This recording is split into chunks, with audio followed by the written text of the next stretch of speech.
Hello, welcome to Forest Focus. Our long season is over for Nottingham Forest, and joining me to discuss the campaign for the women's section of the club and our own first season with Nottingham Forest is manager Carly Davies. Carly, great to have you with us. How are you doing?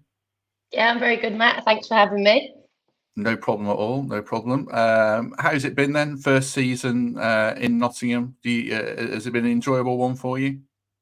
Yeah, there's been obviously a lot of change at the club as a whole, but particularly around the women's programme. So there's been lots to do, lots of work to take place. We had a lot of successes across the season, and then we didn't necessarily finish the season where we would have liked to. But the work that's gone on in the background and developing and evolving the programme has been very, very good, and it's setting us up really nicely for the campaign next season. Was this I think I'm right in saying your first season as a manager? You've been number two before and you coached extensively, but the first season in the hot seat, was that a bit nerve-wracking or not? I think, to be honest, Matt, I've spent a long time consolidating learning and working with some top managers, obviously in the WSL and in the Championship, and I've done some work with the international teams as well in the women's program. So I wanted to do that for a reason. I wanted to learn off others and see how they operate, and I guess just kind of find my own way and what my own ideas would look like, and develop my own philosophy. So that wasn't something that I wanted to rush. And I felt that over probably the last 18 months, that was something that I was starting to lean towards to a little bit more.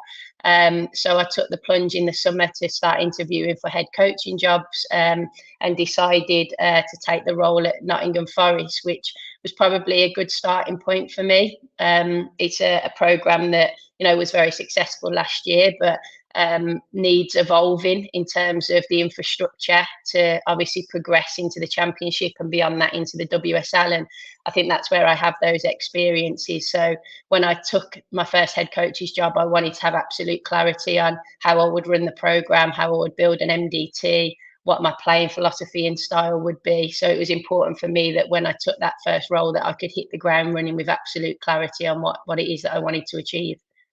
What have you found the biggest differences to be between being a number two, and making the final decision yourself? What's the biggest difference between those roles? Well, of course, it's the pressure that falls on you. You're going to be the hero and you're going to be the villain. More often the villain than you are the hero. But that comes, I think, with the territory.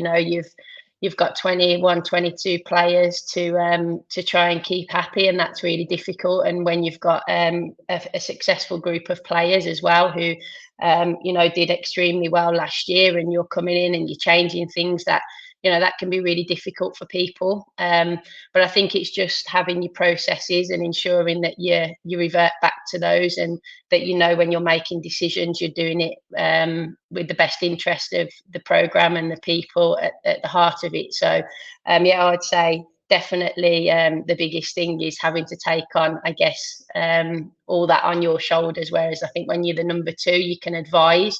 But ultimately, that those decisions never really come back on your shoulders. So, is it a big move for you life-wise? You've been based in the West Midlands. You previously, I don't know if you commute or not, but there's people. Good, I assume you've got family, partner around you, stuff like that. They're all part of the package when you're involved in football. So was it not a risk, but a big kind of uprooting just to for the whole family with you?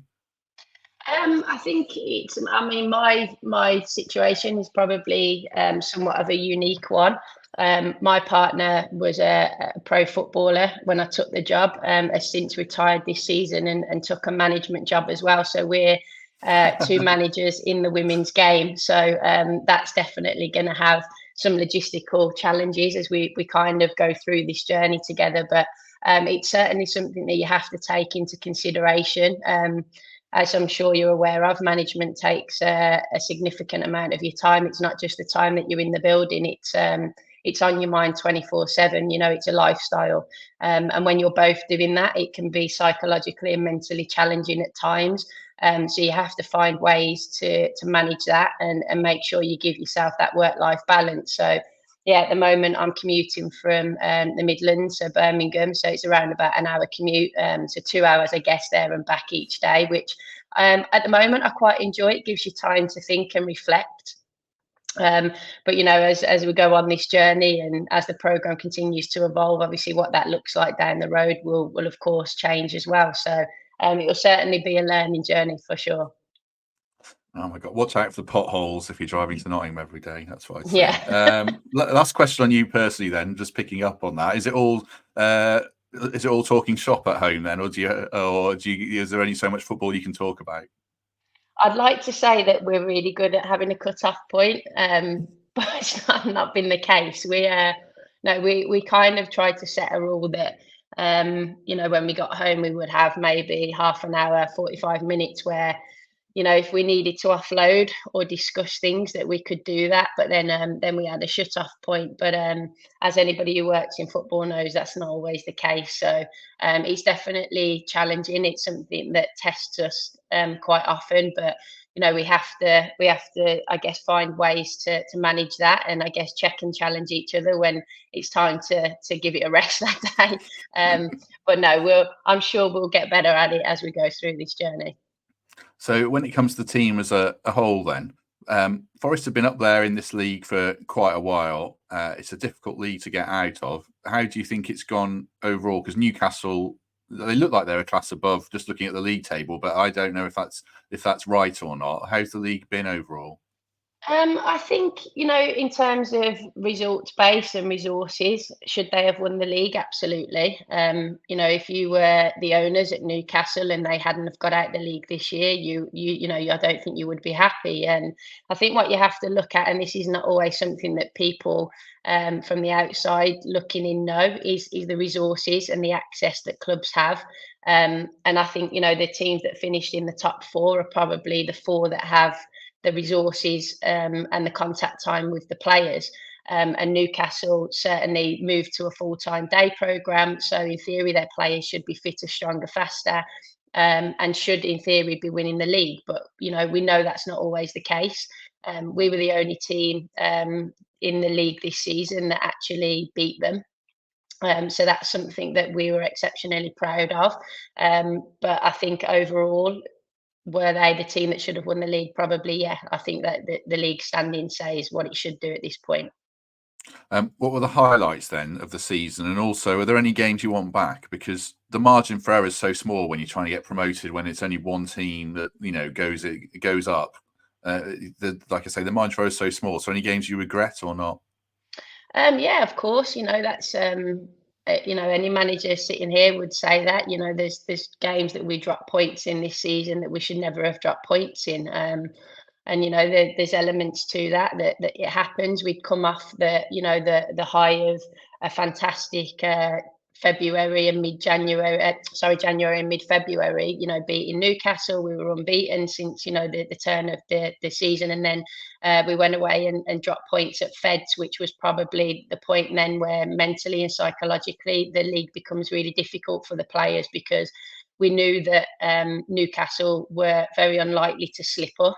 They'd only dropped at that point 4 points or 5 points, I think, three to us, and obviously they dropped two against Burnley. So, dropping those points when we'd already dropped the points earlier on in the season to Derby and Burnley, that was massive for us, and I think that knocked the wind out of us a little bit. And I'm not really sure mentally and psychologically we recovered from that. And then obviously the back end in quarter four of the season, we've seen us dropping points that we shouldn't have done. The Wolves game being one. I think the games early on in the season, if I'm honest, the Burnley and Newcastle game and the Derby game, of course, that's a difficult one. We did not want to lose to Derby in front of our home fans at the City ground, but to put some context behind it, we were a brand new team. I was a brand new manager. I didn't have a pre-season with the group. I didn't recruit the players. I was developing a whole new playing philosophy and style, and that doesn't come to fruition in the matter of a week or two. So I think the results early on in the season were just a byproduct of the fact that we were a new group and we were trying to implement a new way of playing. So of course you're gonna have some bumps in the road, but then I think once we got through that first quarter of the season, you really started to see our philosophy come to light. You've seen the confidence in the players, and that's when we went on and had a superb second half of the season, or this mid part of the season was exceptionally good. So, yeah, I mean, there was highs and lows, but that's part of the season, isn't it? That's always going to be the case. And there's good teams in this league that if you don't get your game plan right and you don't turn up on the day, they can punish you. So, I mean, you can't say the first season's just solely a learning curve, but you're going into the second season with Forest next. There must be a lot you can take from it. That you've learned about the players. You probably learned about yourself a bit as well, I guess.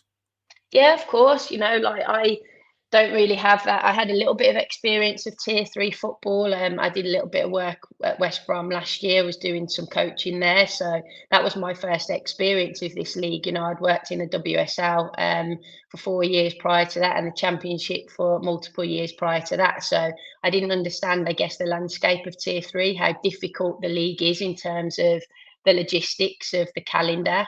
That's really tough on players. They don't have breaks in this league, which for me is absolutely absurd. They're still human beings and they still need to have mental and physical breaks. So that was an interesting learning curve for me. I think the pitches that you're playing on as well, that's really difficult. And when you're trying to play, I guess, a possession-based style of football, which is what I've tried to implement here, and then you go to pitches where there's hardly any grass on the pitch, there's no pitch markings, and you can't play that way. But then you'll have teams that know how to play ugly on those type of pitches, and if you can't adapt and evolve to that, you can get punished, which I think we've seen. Halifax have done that to three of the top teams in the league this season. That's credit to obviously them, but it's also a learning opportunity for us as coaching staff and for us as players to be. We can have a philosophy, but we also have to be adaptable. And sometimes the physical element of the game and winning ugly is what you need to do to win games in this league. You referenced lack of breaks there. Then is that more prevalent for you, more important? Because some of your players, I think, are full time, some aren't, and I guess as you go lower down in the league as well, there's going to be part-time players who are working as well. So with that in mind, I guess players surely they do need a break, don't they, at some point? Yeah, I mean, like if you obviously the WSL and the Championship, their seasons are sort of prepped around the international breaks. So when you're Mhm. loading and deloading players, you do it in line with the international windows. So the players will get, usually 2 or 3 days off during that period where they can have a mental switch off and a physical switch off. And that's, really important for them that they get that. For our players, obviously we're aligned with grassroots football, and then when you've got our program that's sort of evolved into a hybrid, more of a full-time sort of like model, and our players are training that much, they don't get that physical and mental deload because of the way that the league is designed.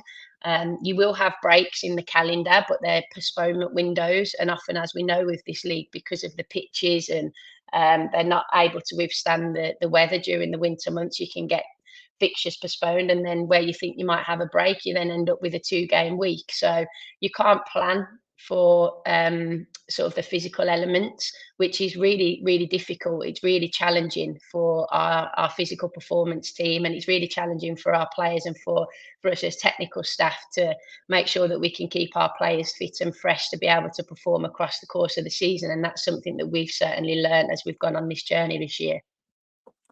Just before we throw to a couple of other questions, a quick word for our sponsors, the Trent Navigation. I haven't done this use this graphic for a while. Tomorrow is curry night, so get down to the Nav if you can. And I always ask guests, Carly, what their curry of choice is if I use that graphic. Haven't done it for ages, so you get to tell us. What are you going for, a spicy curry or not?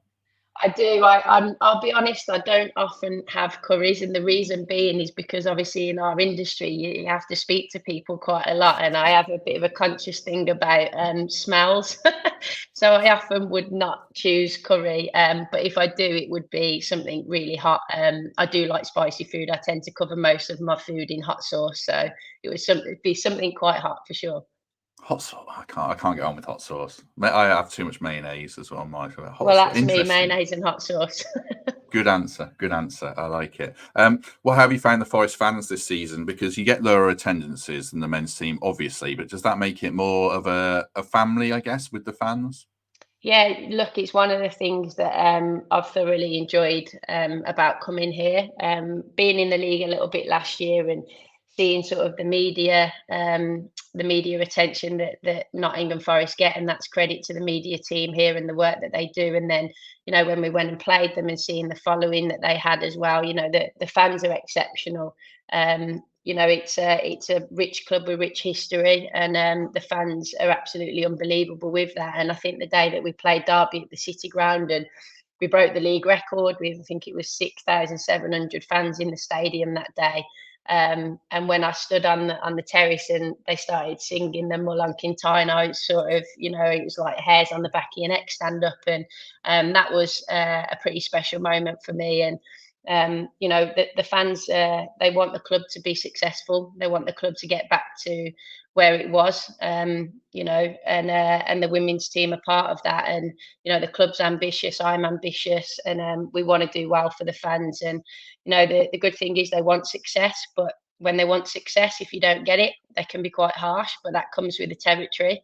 But what I would say is, we are on this journey and we're developing a program that's got to last over the next few years and can help us to and set us in good stead when we do get promoted into the championship. So that's what we're doing. But next season will be the one for us. I guess the work's already started on next season. I saw one of the players tweeting that she's leaving after a while in May Moncaster. I guess, will there be a big turnover of players or not, or is it too early to say?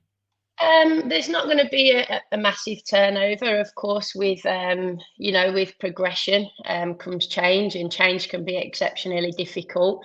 And along the way, you lose people that have been at the club a long time, and we've seen a little bit of that, this season with our sort of release players, and some of those are by choice, some of those are the choice of obviously the club. But we will be bringing some new bodies in and some new faces, and hopefully that will support the progression and the direction that we're going in. But what we always do is wish well to those players that have departed. And one of the main things that I wanted to do when those players left the building was ensure that they were celebrated, treated with the respect and the I guess the respect that they deserved and have earned over the years of service with the club. And that I think that from the outside looking in, prior to taking this job, that's something that Nottingham Forest has always done extremely well, even with the management and in the men's team as well. They look after their own, and that's important. And it was important that we did that. Was that the hardest part of the season for you, having difficult conversations that you don't ideally want to have, but I guess you have to? Of course, I'm quite an emotional person. I'm very much a people person, and my emotions sometimes can be at the forefront of decision making. But that's something that um, I have to be adaptable with, because you have to make difficult decisions when you're running the program and you're at the forefront of it. And sometimes you've got to make decisions that are really difficult. It's difficult for you, and it's difficult for the person, especially when you value that person and they're really good people. But what you have to do is remember that you've got a job to do and you're trying to progress the program. And those difficult decisions are part of the territory, unfortunately.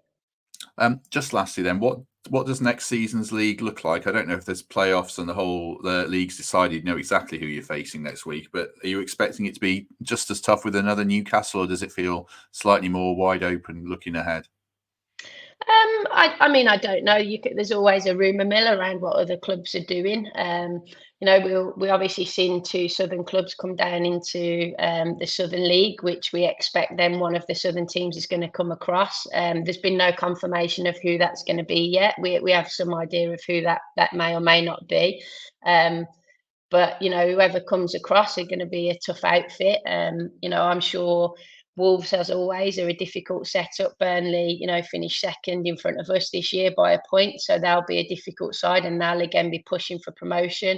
Stoke have already come out and said that they have ambition for promotion this year. So, listen, it's going to be another difficult season, but this is why we have to keep evolving and we have to keep progressing, because last season's successes were unbelievable, but the league grew again. Newcastle coming into the league completely changed the dynamic.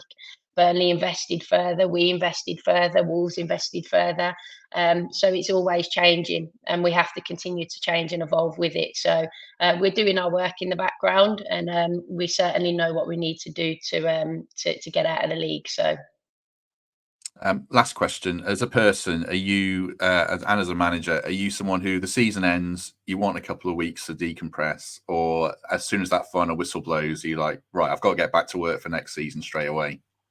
Yeah, to be honest, the work hasn't stopped. And this, I guess, it comes back to your question around the number two and the number one. In my experiences, when you sort of like the number two or one of the assistant coaches, is tends to be once that whistle goes, you'll do sort of like a shutdown week, and you'll maybe review of the season and bits and bobs, and then you go off on your holidays. But as the manager, that's not the case. It's my job to review the entire program. So that's what we've been doing over the last few weeks, and we'll continue to do that up until the end of the month. And we're also, we've got our plans in place for pre-season. Obviously, we've got recruitments well underway. So, we're still working, we're still going. Like, we have a lot to do to ensure that we're in the best possible place come the start of the season and the new campaign. So for me, it's no resting at this point. It's making sure that we review, we reflect, we evolve, we make the right changes, and then we're ready to go when we come back refreshed and hit the ground running for the new campaign. Excellent stuff. If everyone has enjoyed this, do us a favor, hit like, do subscribe, and you can become a channel member and give us a lovely review on iTunes, as I always say. Carly, thank you very much. Great to have you with us, and good luck for next season. Thank you, Matt. Have a good day, everyone. We shall be back tomorrow. I'm recording this a few days ahead, so I really don't know what the plan is. It's all a bit up in the air. I'm more chilled out than Carly by the sound of it when the season ends. But have a good day, everyone, and we shall see you soon.